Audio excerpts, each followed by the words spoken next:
Selamat pagi, salam olahraga. Jaya. Ya, kali ini di kesempatan yang indah ini, izinkanlah saya Pak Rudi untuk menyampaikan materi tentang pendidikan jasmani yang akan kalian pelajari selama 1 tahun di SMP Negeri 144 Jakarta. Tahun pertama kalian akan Pak Rudi temani dan saya doakan kalian semoga lancar bisa naik kelas 8. Ya, sebelum masuk ke penjelasan Pak Rudi, ini belum masuk ke KD-KD yang akan kita pelajari ya. Jadi ini Pak Rudi hanya memberikan pengantar tentang pendidikan jasmani. Semoga kalian paham perbedaan antara pendidikan jasmani dengan pendidikan jasmani kalian saat SD dengan pendidikan jasmani kalian masa SMP dan ke SMA. Kalau di SD kalian hanya mempelajari tentang gerak dasar dan teknik-teknik dasar saja. Kalau di SMP kalian akan bisa mengembangkan teknik dasar yang kalian miliki. Dan bisa saja kalian berprestasi jika kalian melakukannya dengan sungguh-sungguh. Ya, perkenalkan, nama saya Mahadiah Rudi Kurniawan. Sudah pernah perkenalan dengan kalian, Pak Rudi ya, manggilnya. Saya mengajar kelas 7, 71 sampai 78, dan mengajar kelas 9, 7, dan 98. Jadi Pak Rudi mengajar 10 kelas ya, olahraga. Jadi ya lumayan lah. Yang akan kita pelajari tentang konsep dasar pendidikan jasmani. Yang pertama, pengertian penjas. Lalu tujuan belajar penjas. Ketiga, ruang lingkup penjas. Dan yang terakhir adalah manfaat penjas. Penjas itu pendidikan jasmani ya, Pak Rudi singkat biar cepat ngomongnya. Yang pertama, pengertian penjas. Pengertian penjas menurut beberapa ahli. Di sini Pak Rudi mengambil 4 ahli ya. Ini merupakan yang sudah diakui lah, sudah terakreditasi. Yang pertama, menurut Sukintaka tahun 2002, halaman 2, pendidikan jasmani, olahraga, dan kesehatan merupakan bagian integral dari pendidikan total yang mencoba mencapai tujuan pengembangan kebugaran jasmani, mental, sosial, serta emosional bagi masyarakat dengan wahana aktivitas jasmani. Jadi pengembangan diri dari kebugaran atau fisik, mental atau psikis kalian, sosial berarti bersama dengan lingkungan kalian, bisa di lingkungan sekolah, bisa di lingkungan masyarakat, dan yang terakhir emosional atau pengendalian diri. Jadi penjas ini ilmunya banyak banget ya. Kalau dilihat sekilas, penjas hanya main-main doang, tapi di dalamnya itu mengandung banyak sekali nilai. Menurut Sukintaka ada 4 nilai, yaitu kebugaran jasmani atau fisik, mental, sosial, serta emosi. Selanjutnya,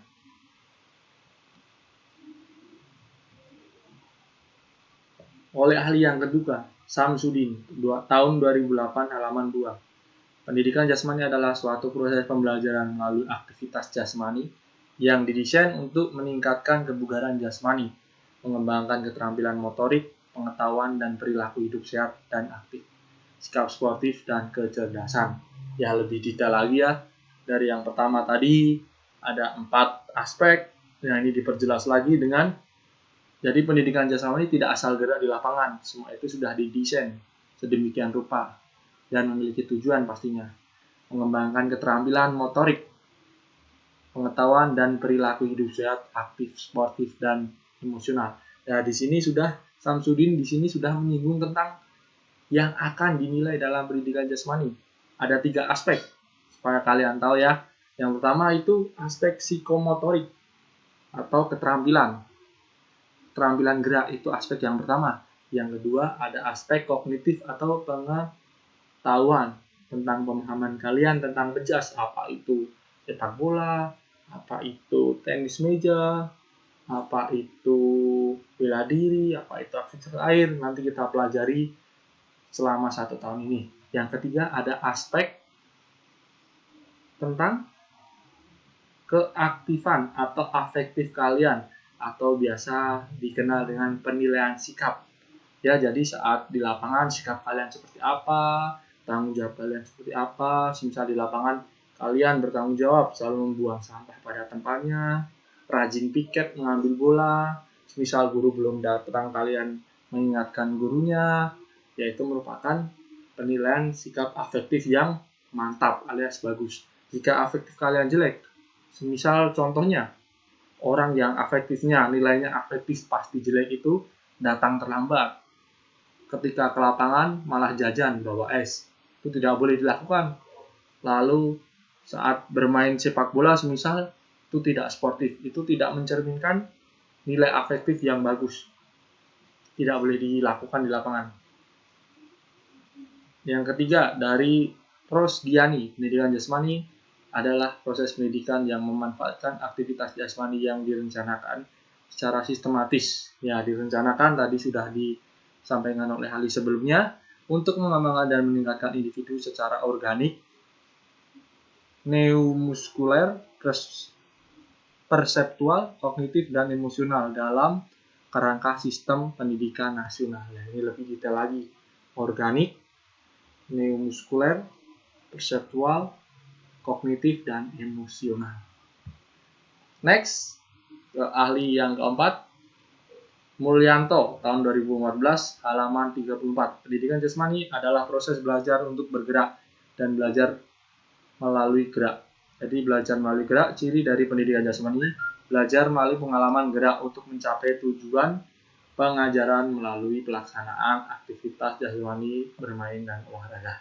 Ya, di masa pandemi ini, karena keterbatasan kita bertemu hanya melalui online saja, semoga tujuan pendidikan jasmani yang disampaikan Mulyanto ini dengan bergerak itu dapat tersalurkan. Jika Pak Rudi memberikan tugas, kalian juga melakukannya. Tugas keterampilan atau psikomotorik, Pak Rudi instruksikan untuk melakukan teknik dasar semisal sepak bola, ya kalian melakukannya dengan sungguh-sungguh.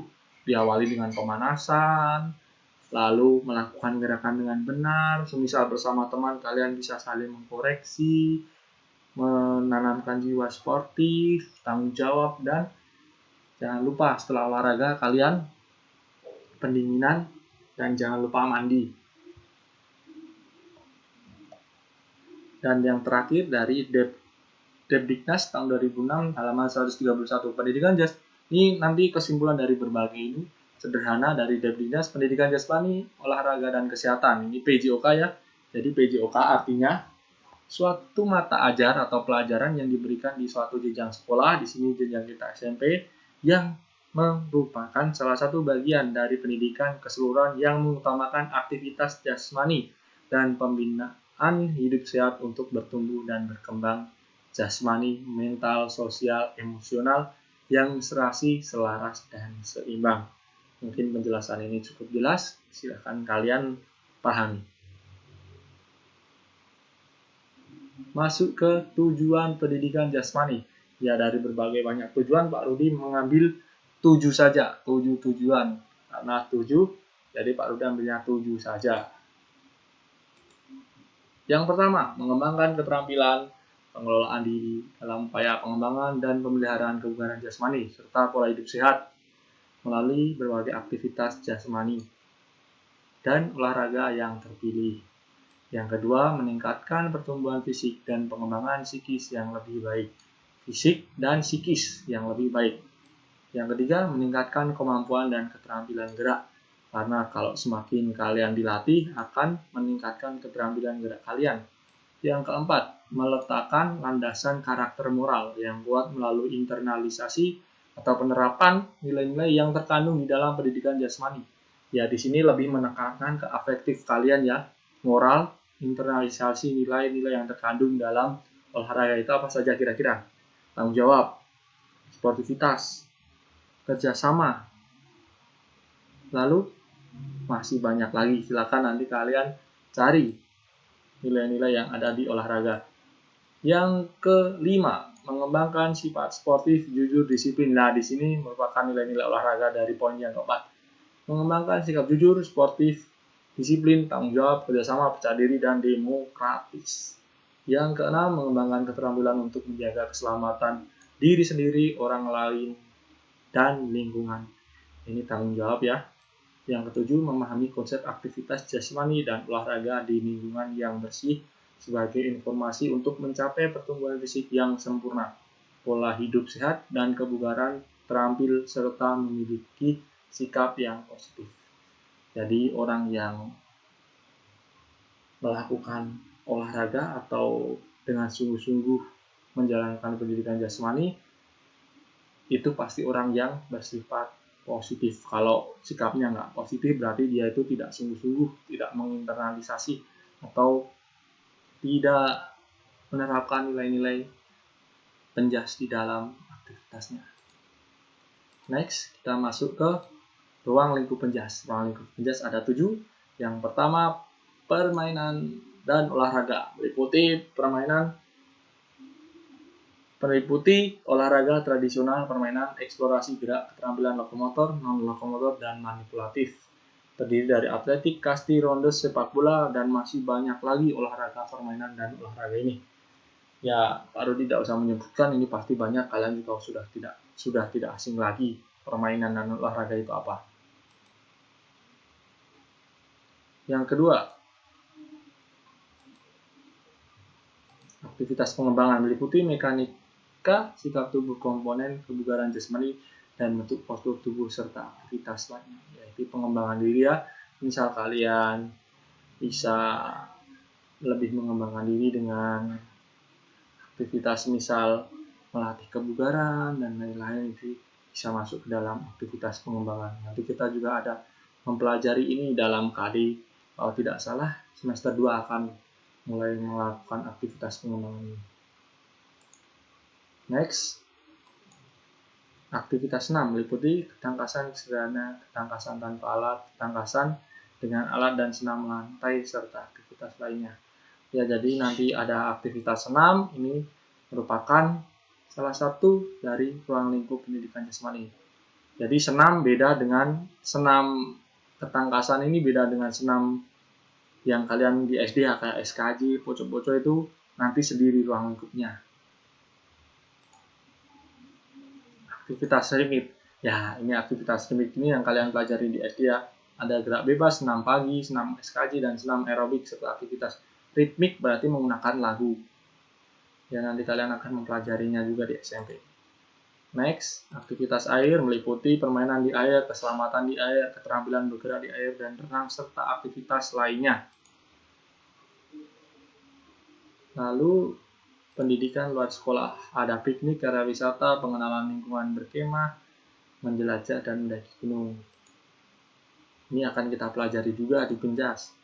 Yang terakhir, kesehatan meliputi penanaman budaya hidup sehat dalam kehidupan sehari-hari, khususnya yang terkait dengan perawatan tubuh agar tetap sehat, merawat lingkungan yang sehat, memilih makanan dan minuman yang sehat, mencegah dan merawat cedera, mengatur waktu istirahat yang tepat, dan berperan aktif dalam kegiatan P3K dan UKS. Ya, ini nanti juga akan kita pelajari dalam penjas. Jadi penjas itu tidak cuma di lapangan ya. Next. Terakhir, manfaat penjas. Jadi manfaat dan tujuan itu beda ya. Tujuan itu merupakan goal atau tujuan seseorang melakukan.